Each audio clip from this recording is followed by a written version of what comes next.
आज हम लोग पढ़ेंगे विद्युत धारा का एक नया सा टॉपिक, पोटेंशियोमीटर विभव मापी। बहुत ही इम्पोर्टेंट है, बहुत ही अच्छा है टॉपिक, इसको बारीकी से समझिएगा। देखिए अभी क्या हम लोग देखेंगे विभव मापी है क्या, ठीक है।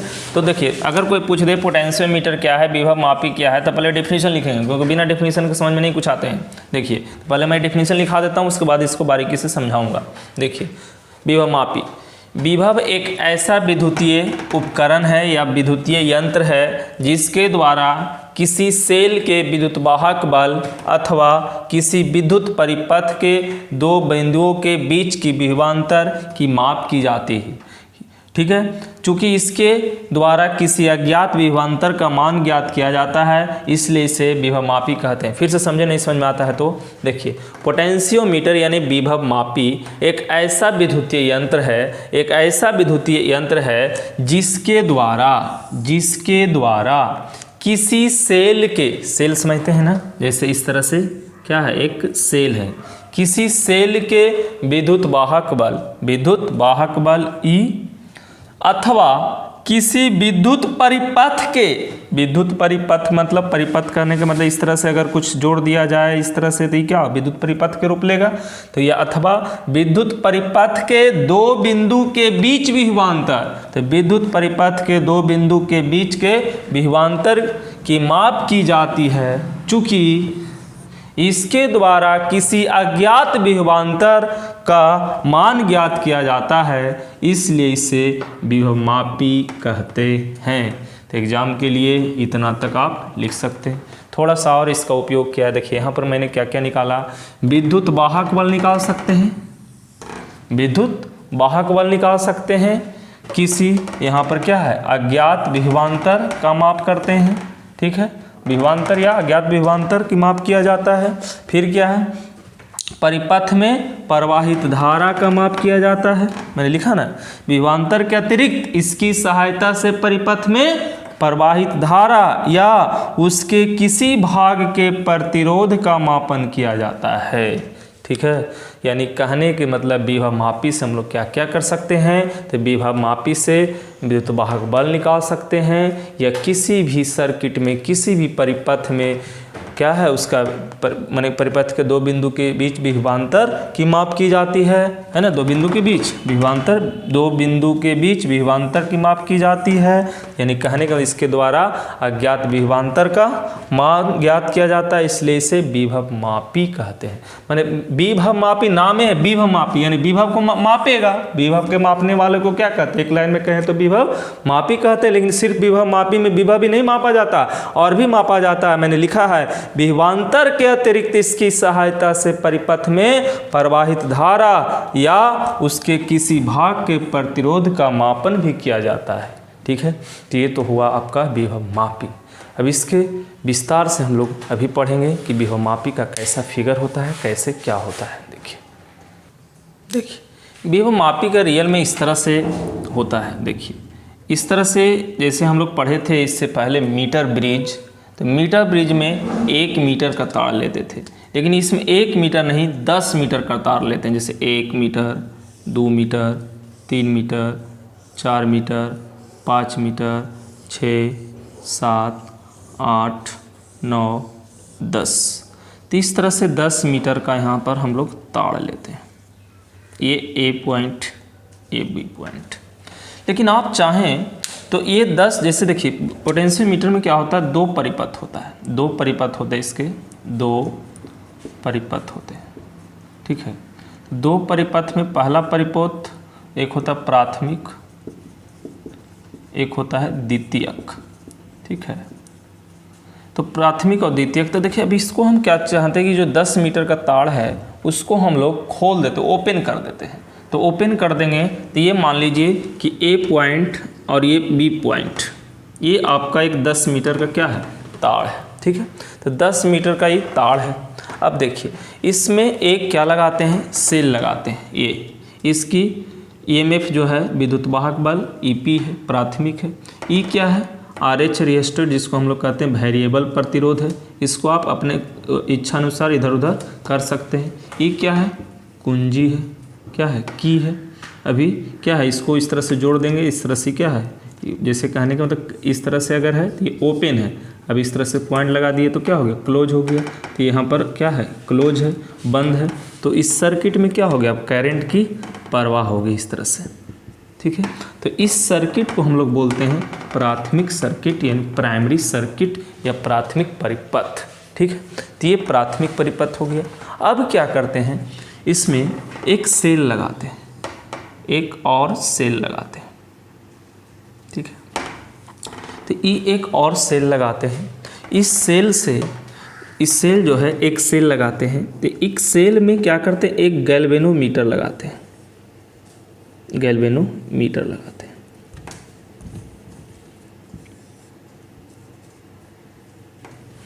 एक गैल्वेनोमीटर लगाते हैं और इसमें एक गैल्वेनोमीटर लगा करके की सहायता से इस तरह से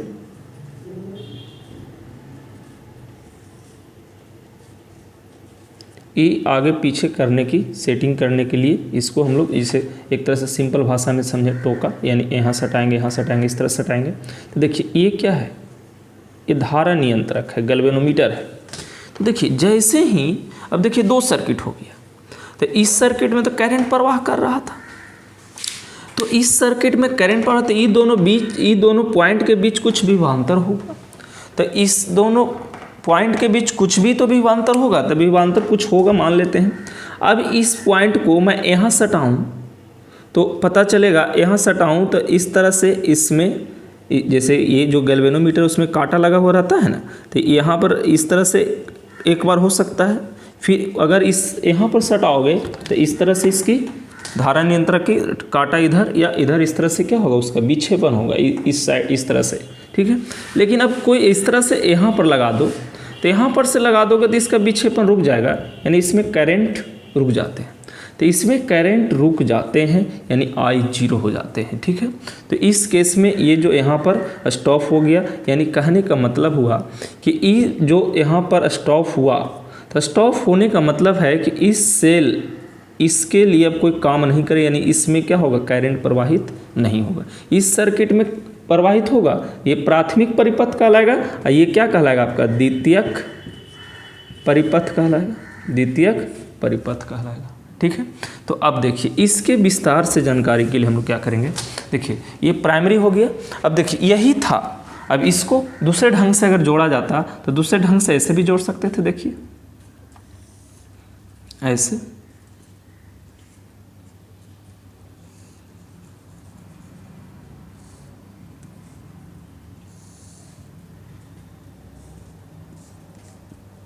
ये हो गया प्राइमरी। अब दूसरे ढंग से इसको अगर हम लोग जोड़ते तो इस तरह से एक सेल और जोड़ते ऐसे, और एक इसमें गैल्वेनोमीटर लगाते। अब ये तार यहाँ सटा सकते थे, अब यहाँ से ना होता तो अब यहाँ पर भी आ सकता था, यहाँ से ना होता तो अब यहाँ पर भी आ सकता था। लेकिन हाँ, इस पॉइंट पर और इस पॉइंट पर, तो इस पॉइंट पर इस तरह से आपका विचलित होता, इस पॉइंट पर इस तरह से विचलित होता। यहाँ पर हो सकता है कि करंट क्या होता, I=0 होता।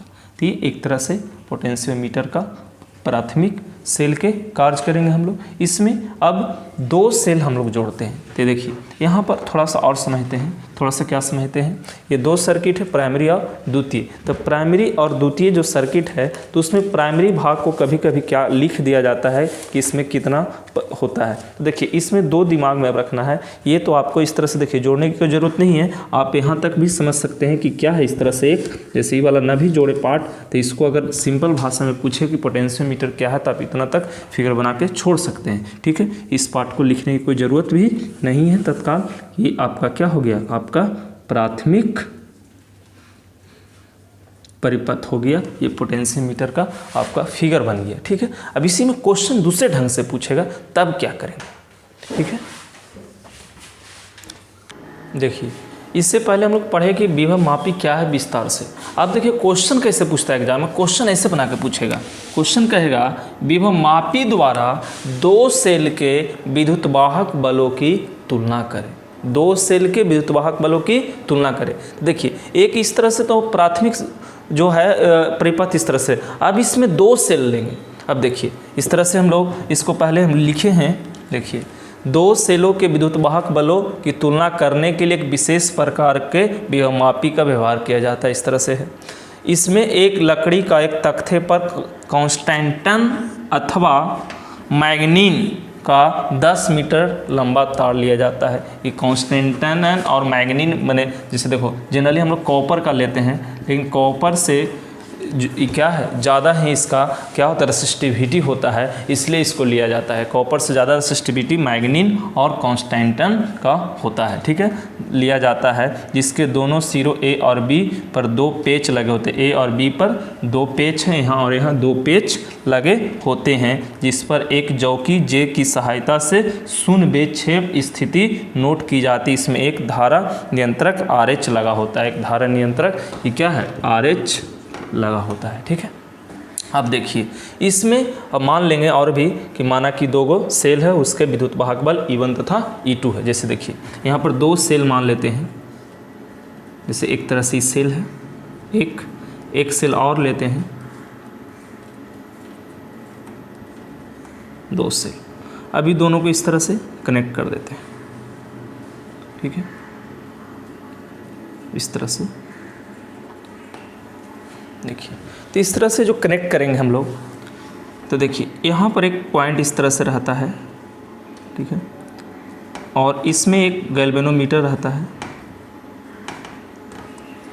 देखिए तो इसमें बारी बारी से हम लोग क्या करेंगे, इसको प्रेडिकल करेंगे। तो देखिए अभी तक इसमें आपके पास करंट है, ठीक है, इसमें आपके पास करंट है, पोटेंशियल निकाल सकते हैं आप। अब इसमें क्या करते हैं, जैसे देखिए इसको ई जो है इसको इसके साथ जोड़ रहे हैं, इसके साथ, ठीक है, इसके साथ जोड़ करके इसमें एक जौकी की सहायता, जौकी कहने का मतलब इस तरह से टोका समझे देहाती भाषा में, ठीक है। तो इस तरह से इसको मान लीजिए यहाँ पर इस तरह से जौकी की सहायता से, यानी इसको यहाँ इस तरह से हम लोग आगे पीछे करके, तो देखिए ये अगर इस जौकी को यहाँ पर आप रखिएगा तो इस तरह से आपका व्यवहार करेगा, ये करंट बताएगा इधर की ओर, इसमें इस तरह से रिफ्लेक्शन होगा। यहाँ रखिएगा तो इधर होगा। मान लीजिए इस कोई पॉइंट पर यहाँ पर रखते हैं तो इसमें क्या होता है कि करंट I = 0 होता है। तो करंट I = 0 होने का मतलब क्या है, करंट I = 0 होने का मतलब है कि इसका जो विद्युत वाहक बल है E1, इसका है E2, ठीक है। तो ये जो लेंथ है, ये लेंथ आपके पास यहाँ से यहाँ जो लेंथ है मान लीजिए L1 है, तो ये विद्युत वाहक बल इसका बराबर होगा। देखिए जब विद्युत कहने का मतलब जब सेल में, ध्यान दीजिएगा, जब सेल में करंट का प्रवाह नहीं होता है तो कहा जाता है कि विद्युत वाहक बल है। जब सेल में करंट का प्रवाह नहीं होता है तो कहा जाता है कि विद्युत वाहक बल है। लेकिन जब सेल में करंट का प्रवाह होना शुरू हो जाता है तो कहा जाता है कि क्या है, विभवांतर है। तो अभी सेल में करंट प्रवाह नहीं हो रहा, I = 0 है, तो समझेंगे कि ये दोनों पॉइंट का जो विभव होगा इसके बराबर होगा। यानी कहने का मतलब इसका विद्युत वाहक बल E1 का मान जो होगा, E1 का मान क्या होगा, L1 के विभव के मान के बराबर होगा, L1 के विभव के मान के बराबर होगा। E1 का मान L1 के विभव के मान के बराबर है ना। E1 का मान या E1 = डायरेक्ट E1 = L1 के विभव के बराबर, E1 = L1 के विभव के बराबर, ठीक है। तो L1 के विभव या L1 लंबाई कह देता और अच्छा, E1 = L1 लंबाई में विभव, E1 = L1 लंबाई में विभव, यानी ई जो विद्युत वाहक बल होगा उतना ही विद्युत वाहक बल इन दोनों पॉइंट पर होगा, क्योंकि यहाँ पर जैसे ही लाएगा तो हिलना डोलना शुरू होगा। यहाँ पर ले जाएगा तो इस तरह से होगा, यहाँ ले जाएगा तो इस तरह से होगा, तो बीच में कहीं एक पॉइंट होगा कि इसमें करंट पास नहीं करेगा। तो इसमें करंट पास नहीं करेगा, इसकी ज्वाइंट अभी इसके साथ है, इसके साथ कोई ज्वाइंट नहीं है। तो ये जैसे ही यहाँ पर E1 = L1 होगा तो हम लोग देखिए L1 क्या है, मैंने यहाँ एक बात लिखा है, और तार AB के बीच एकांक लंबाई का विभवांतर कितना है, φ है। तो एकांक लंबाई का विभवांतर φ है, तो 1 यूनिट लंबाई का विभवांतर φ है, तो L1 लंबाई का विभवांतर क्या होगा, तो L1 लंबाई का विभव क्या होगा, φ L1 होगा। ये E1 हो गया इक्वेशन फर्स्ट। अब देखिए उसी प्रकार अब इस सेल को ना जोड़ करके अब इस सेल को मैं जोड़ देता हूँ, इस सेल को, यानी इसको मैं अब मिटा देता हूँ। ठीक है, आप क्या करिएगा, दूसरा फिगर बनाइएगा। ठीक है, आप इस केस के लिए दूसरा फिगर बनाइएगा। ठीक है, इतने में खाली चेंज करना, दूसरा फिगर बनाइएगा। तो उस केस में क्या होगा, ये क्या था, प्राथमिक सेल के लिए, प्राथमिक सेल यानी E1 सेल के लिए, E1 के लिए। अब E2 के लिए, E2 के लिए, तो E2 के लिए क्या होगा, तो E2 के लिए देखिए, जब E2 को इस तरह से जोड़ेगा तब इसमें से करंट शुरू हो जाएगा। तो अब देखिए E2 के लिए जब इसमें करंट शुरू हो जाएगा तो फिर यहाँ से ऐसे सटाएगा, फिर सटाएगा, तो कोई ज़रूरी है इसका भी कहीं पॉइंट आएगा, इस तरह से मान लीजिए यहाँ पर। तो इसकी लंबाई जो होगा L2 होगा, इसकी लंबाई L2 होगा। तो इसकी भी क्या होगा, इसकी विभवांतर माने इस विद्युत वाहक बल इसके विभव के मान के बराबर होगा, यानी E2 इक्वल टू होगा L2 लंबाई में विभव। तो एक लंबाई में विभव फाई है, एक लंबाई में विभवांतर कितना है, फाई है, तो क्या होगा, फाई L2 होगा। ये इक्वेशन 2 होगा। ठीक है, अब यही इक्वेशन E1 और E2 को क्या कर दीजिए, भाग दे दीजिए। तो E1 E2 को भाग दे दीजिए समीकरण 1 भागा समीकरण 2, तो क्या होगा, तो यहाँ से देखिएगा, तो E1 बटा E2 equal to phi L1 बटा फाई L2, फाई कैंसिल, तो E1 बटा E2 इक्वल टू L1 बटा L2, यही संबंध आया। अब देखिए E1 बटा E2, तो E1 बटा E2, तो देखिए दोनों में से किसी के, हाँ मैंने बोला था कि क्या कहना है, देखिए विभव मापी द्वारा दो सेल के विद्युत वाहक बल की तुलना करें। तो यहाँ से तुलना हो जाएगा, क्योंकि लंबाई यहाँ पर पता है कितना लंबाई है, 10 मीटर का लंबाई है, और यहाँ एक स्केल लगा देंगे तो पता चल जाएगा कितना मीटर आपका L1 है, कितना L2 है। तो L1 अगर 5 मीटर, L2 अगर 2 मीटर, तो 5/2 या 5/3 जो भी आ गया इस तरह से, तो आपका क्या होगा, तुलना करें। तो ये फर्स्ट क्वेश्चन हुआ आपका, विभवमापी द्वारा दो सेल के विद्युत वाहक बलों की तुलना करें। ये इंपॉर्टेंट है, इसको फिगर सहित इसको आप नोट कर लीजिए, लैंग्वेज इधर उधर उस तरह से नीचे डेरिवेशन। ठीक है, एक टॉपिक इसमें और बच गया, उसमें हम लोग क्या करेंगे कि उसमें आंतरिक प्रतिरोध निकालेंगे, यानी R का मान, स्मॉल r का मान निकालेंगे। तो सेकंड टॉपिक है, उसको नेक्स्ट वीडियो में हम लोग कवर करेंगे। इसको आज तक इतना ही। चलिए, जो भी देखे होंगे पूरा कंप्लीट वीडियो देखिएगा, ना समझ में आवे तो थोड़ा सा पहले वाला वीडियो भी देख लीजिएगा। Thank you.